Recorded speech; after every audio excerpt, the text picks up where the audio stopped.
나처럼 groovy하게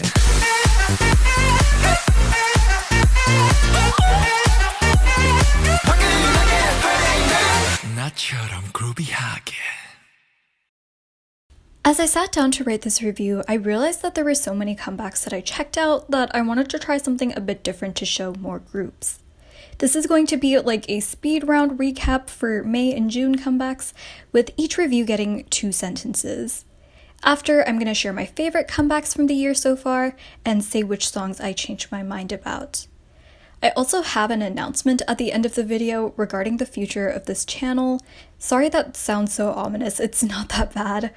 But if you've been watching my channel for a while, you might want to stick around till the end to hear it. Okay, let's get started. Not the End, Highlight. The song feels like a sweet, heartfelt message to the fans of a group with one of the most interesting revival stories in the industry. It's not the most inventive song, but it's enjoyable to listen to. Hot Sauce, NCT Dream. Just like I have mixed feelings about hot sauce as a condiment, I have mixed feelings about hot sauce as a song. The pre-chorus is amazing, but the chanting in the chorus is raucous and annoying. Dun Dun Dance, Oh My Girl. It's not as infectious as Non-Stop or as majestic as Closer, but it's a solid follow-up cementing their status as a top girl group. This relaxing disco-influenced track goes down as easily as a glass of blue lemonade. Black Mirror, ONEUS. This is the kind of comeback I've been waiting for. The punchy bassline makes Black Mirror a perfect dance-worthy homage to the king of pop, and the song knows where to take breathers before knocking you out with its infectious melody. Easy, WJSN The Black. It's a decent sultry pop song, but it lacks the charm and originality of Humph. That just might be my personal preference, though. I preferred Kiss Your Lips to the title.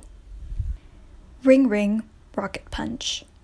If Rocket Punch hadn't arrived late to the retro party, I would have ate this up, but it feels like they got April and G-Friend's leftovers. The song is reminiscent of Take On Me, which I like, but for some reason I just never quite fell in love with it as much as I think I should have. We Go, Promise 9. I loved the song at first listen, but it became a bit stale after popping up on shuffle a couple times. It's a nice, easy listen with a super creative music video, but I think it lacks a sense of timelessness that Feel Good has. Next Level, aespa. I don't dislike this song as much as I initially did, but I still don't think I enjoy it enough to add to my playlist. My original comment about not making the chorus bold enough still stands, and is what puts this in the Zimzalabim tier as opposed to the untouchable I Got a Boy and Red Light. Advice, Taemin. The song is catchy, but I can't tell whether I like it or not. It's a tough act to follow Criminal, which was such a sinister masterpiece, but at least Advice feels like a decent continuation to Taemin's storyline. I'm eagerly anticipating his comeback after his time in the military. I hope he's doing well. Happen, Heize. I don't know if this counts as K-pop, but whatever. Heize always delivers quality music. Plus, Song Joong-ki being featured in the video is just the cherry on top. Butter, BTS. This is the first BTS release I can honestly say I've loved in a very long time. It's bold and groovy, and in my opinion improves upon Dynamite in every single way. Bonnie and Clyde, Yuqi. I'm not a fan of G-Idol, so I went into this with no expectations, but I was pleasantly surprised by how great this was. Yuqi's deep, husky tone perfectly suits that feeling of imminent danger the song's melody cultivates. First, Everglow. I was praying La Di Da wasn't a fluke, but here we are. First sounds like it was made for any 4th-gen boy group. It's so in your face that it's hard to enjoy, and continues on the route of aggressively dark, edgy concepts, which I don't particularly like. Like It Hot, GWSN. I think the song is catchy. It might even be my favorite title track of theirs. I didn't enjoy the B-sides as much as their previous mini albums, though. I don't know how you say the title for this. but it's by TXT. I've been wanting some K-pop group to go for a mid-2000s pop-punk sound for quite some time now, and I think TXT's comeback is as close as we're gonna get. This whole album is great too. My favorites besides the title track were No Rules and Dear Sputnik. Hello, Joy. Just like her name, the song is pure joy to listen to. Seriously, I dare you not to smile while listening to this. Gambler, Monsta X. I can't tell whether I like the song or not, if I'm being honest. The concept is incredible, but Monsta X's music just usually isn't my thing. There are some parts of the song I really love though, especially the sprinkling of electric guitar in the pre-chorus, and the talking in the chorus caught me off guard in a good way. Where Are We Now, Mamamoo. I know that this isn't a disbandment song, but it certainly feels like one. Ballads are very hit or miss for me, so I can't say that I've fallen in love with the song, but objectively speaking, it's beautiful and proves that Mamamoo is the current standard for groups in terms of vocals. Don't Fight the Feeling, EXO. It's strange to think of EXO as seniors within the industry since they were the first K-pop group I had heard of, but their impact is absolutely undeniable. I was expecting this comeback to be fun and laid back to celebrate their time together, and I was certainly not disappointed. Also, I didn't realize how much I missed Kyungsu's voice until now. The whole album is worth a listen as well. I really love Paradise. Sneakers, Ha Sung-woon. This is everything a summer K-pop song should be. It's bright, energetic, and makes me feel like running away to the beach. Though I feel like it would be uncomfortable going to the beach in sneakers, I can't stand the feeling of sand in my shoes. Moonshot, n.flying. Moonshot may not be the most gripping song n.flying has released, but its simplicity is part of the charm. This song feels like the younger brother to Rooftop, but I like how they added a bit of madness into the music video. Bye Bye Bye. Is it Way? I really should have looked this up before recording this. The song is definitely basic, but it doesn't make it any less of a banger. Alcohol Free, Twice. I didn't like this song at first, but I went to this really pretty garden a few days ago, and as I was looking at all the flowers, the one song that kept popping in my head was Alcohol Free. The song gives me B-side energy, and I don't know if I'll ever reach a point where I love it, but I will confess it's a grower. Vanilla, Lightsum. This is probably my favorite debut of the year so far. The chorus is insanely catchy, and I got old CLC vibes with this song. The music video, however, was lackluster, and I'm not sure how much faith I have in Cube to manage groups with cuter concepts. Spin-off, Uptension. I think if you enjoy songs like Superhuman by NCT 127, you should give this a listen. It has a killer chorus. I still can't understand why their company isn't promoting with the members who love to compete and produce, though. Chimat Baram, Brave Girls. Brave Girls have attempted to fill the void of summer queens in the absence of Red Velvet and Sistar, and I for one welcome it considering how lackluster last year's summer roster was. Chimat Baram is quintessential summer K-pop, and the whole mini-album is filled with hits perfect for road trips. I Got You, Lucy. Last year we had ONEWE, and this year we have Lucy giving us what feels like the band version of an Avicii song, and I mean this in a good way. I love the pairing of the song's drop with the violin. It definitely gives it more of a folksy charm. Rain to Be, ONEWE.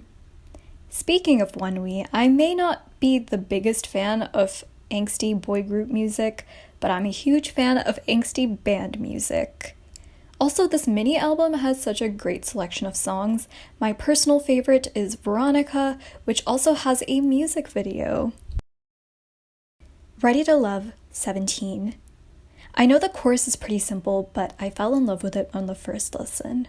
The song feels like a kind of departure for the group sonically, and it's not my favorite track by them, but I'll definitely be singing along to this in my car all summer. Higher, A.C.E. I definitely wasn't expecting this style from A.C.E, and while I personally still prefer songs like Undercover and Favorite Boys, they can literally pull off any concept, so I still like the song. Also, when I first saw the concept pictures, my first instinct was to scream, and my second was to start singing the H2O Just Add Water theme song. Also, again, I know that this is more than 2 sentences, but I recommend checking out Atlantis from this mini album. It was composed by Hino from Pentagon, which makes me super happy since I've also been listening to Pentagon quite a bit lately. Paint the Town, Loona. As someone who's been listening to Bollywood music since before I knew what pop music was, I was excited for this, but the chorus was extremely lackluster and killed the energy of the song. Wow is an absolute delight, though. I know Paint the Town was probably chosen because of all the Loonaverse stuff, but I wouldn't mind seeing Loona perform a more cheerful concept. Make It 2 p.m. The song is My House 2.0, but I'm not necessarily mad about it. 2 p.m. have nothing left to prove at this point, and I'm just glad to see them reunited. Hello Future, NCT Dream. Yeah, this is the NCT Dream I've been missing. Hello Future is so excessively optimistic to the point where it feels like it belongs in a Disney musical number, and I, for one, wouldn't have it any other way. Vamos, Omega X. I love the idea behind Omega X. The group is comprised of members from underrated and disbanded boy groups, and I like several of the members who are part of the lineup. I'm not so fond of the song, however, it completely lacks personality and feels like any braggadocious 4th gen boy group song. Extra, Alexa. I want to love Alexa's music so much, since I think she's such a talented performer and I like listening to her podcasts, but there's just something that always holds me back. In Extra's case, it's the lyrics. I feel like they're trying to be campy, but it just sounds unnatural. Overall, I feel like we've yet to experience a comeback that feels like a cultural reset this year. My favorite comebacks of the year so far, factoring in the promotional period, have probably been Beautiful Beautiful by On and Off, After School by Weekly, Atlantis by SHINee, and Black Mirror by ONEUS. My favorite title tracks have been Love So Sweet by Cherry Bullet, A Bit Tipsy by Yuha, Do or Not by Pentagon, Inside Out by NU'EST, and Don't Fight the Feeling by EXO. My favorite albums have been Don't Call Me by SHINee and Romanticize by NU'EST. Also, the Day 6 subunit album that just dropped might end up making the cut as well. Songs that I initially didn't like but ended up growing on me include What I Said by Victon, Tail by Sunmi, and Don't Call Me by SHINee. I think I just didn't like them initially because of the concept changes. Also, I underestimated how much I love Crush by MCND and Spider by Hoshi. Now onto the announcement. If I'm being honest, I just haven't been motivated to make K-pop videos for several weeks now. At first, I thought it was just standard YouTube burnout. It's happened in the past before, but this feeling would usually pass. But I've come to the realization that I've been getting a bit tired of my own content.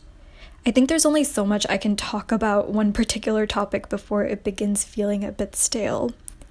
And this is why I no longer want to exclusively talk about K-pop on this channel. That being said, I still do intend to make K-pop related videos in the future, but it might be less frequent than what you guys are used to.